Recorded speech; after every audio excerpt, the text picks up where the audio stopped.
di lokasi-lokasi lain biasanya suka ada cerita-cerita rakyat gitu ya. Dan juga di sini kita lihat ada sejarah gerabah kasongan. Jadi pada mulanya itu pada zaman Belanda ada kuda beli pemerintah Belanda itu menikmati di sawah masyarakat. Tapi si sawah itu tidak ada yang mengakuinya. Nah, masyarakat tidak ada yang mengakuinya karena si pemilik itu takut. Jadi masyarakat yang lain yang memanfaatkan sawah tersebut dia mengakui sawah tersebut gitu. Sehingga waktu itu yang tidak memiliki lahan tersebut, yang memiliki yang tidak memiliki sawah tersebut, jadi dia memilih alternatif lain untuk menghidupi mata pencahariannya, yaitu dengan membuat tanah liat. Karena dilihat dari tekstur tanahnya itu dia tidak terurai. Jadi masyarakat sekitar di sana mulai membuat gerabah. Jadi pada mulanya itu berawal dari kuda Belanda yang mati di sawah tersebut. Nah, selain di sana juga terdapat jadi tidak hanya membuat gerabah, di sana juga ada seperti yang dari kayu, rotan dan lain sebagainya. Jadi tidak hanya gerabah saja di sana.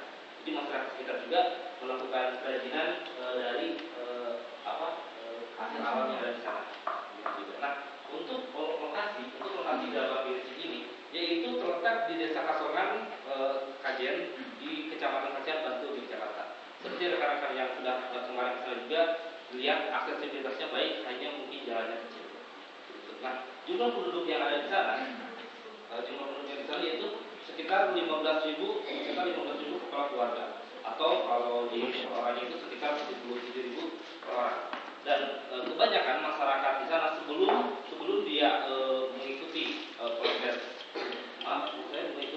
pekerjaan di gerabah itu, ada yang bertani itu ada yang sawah, kalau ini dan sebagainya. Tapi sini karena gerabah ini sangat menjanjikan sekali, jadi beralihlah mereka ke gerabah ini. Mulai dari situ turun-temurun hingga sampai sekarang banyak di sana kaum industri yang membuat gerabah. Gitu. Nah, salah satunya ini adalah Kasongan, bisa sebagai center juga. Jadi ketika Kasongan ini tidak orderan dari luar tidak bisa terpenuhi, maka dari Kasongan tersebut dia meminta kaum industri masing-masing untuk memberikan hasilnya dan dijual kepada wisatawan atau konsumen. Dan juga produk yang dari sini itu kebanyakan jual beli, gitu. Karena di situ mungkin sangat menjanjikan sekali. Nah, di sini juga ada kebijakan pemerintah, yaitu tersedia fasilitas pabrik dan juga bentuk pelayanan publik kepada masyarakat. Di sini pemerintah itu membentuk UPT atau unit pelayanan teknis. Nah, ini juga dibantu dengan seperti peminjaman modal. Nah, pemerintah di sini tidak begitu saja memberikan peminjaman modal kepada karyawan-karyawannya, tetapi dilihat dulu dari segi kemampuan dari perseorangan tersebut. Soalnya sering pemerintah itu memberikan asal dan dia tidak bisa membayar pinjaman tersebut. Nah, terus kayak begini yang disayangkan itu, kalau misalkan di perusahaan lain seperti yang sudah terkenal itu kayak sabun Liquid, di web dan sebagainya, itu ada CSR gitu ya.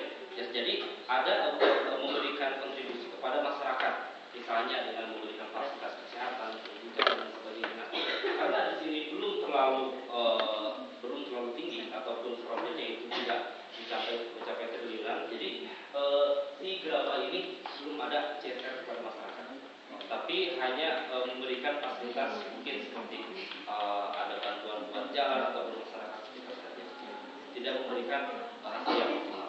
Nah, di gerabah sendiri juga dibuatkan sebuah semacam kayak pelatihan. Di sini tujuannya untuk jadi masyarakat wisatawan yang datang ataupun masyarakat sekitar bisa melakukan pelatihan ataupun pembuatan gerabah.